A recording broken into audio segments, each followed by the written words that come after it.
বন্ধুসকল আজি মানে বাৰীত জলকীয়া ছিঙিবলৈ আহিলেও মানে তিৰে কৈছে বোলে যা বাৰীত এক পাক যাই জলকীয়া আছে নেকি চাই গতিকে মই আহি গ'লোঁ। এইফালে তিল হৈ পকি আছে, মই 3-4মান গতিকে ছিঙিলোঁ, আপোনালোকে চাই লওক হা। এইটো এটা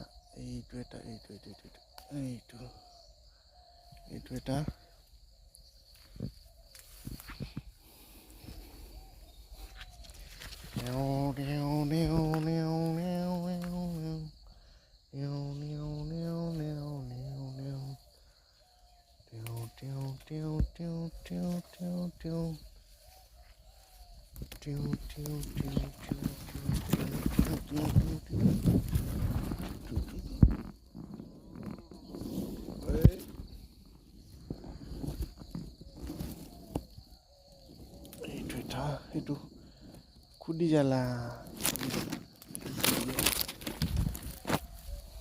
মানে বন্ধুসকল, এতিয়া যাই কিনে গৰম ভাতৰ লগত বঢ়িয়াকৈ মটকাই খাব লাগিব। ধন্যবাদ। আজি আছিল এই মেডি ব্লগটো আজি ইমানতে সমাপ্ত কৰিলোঁ। ধন্যবাদ।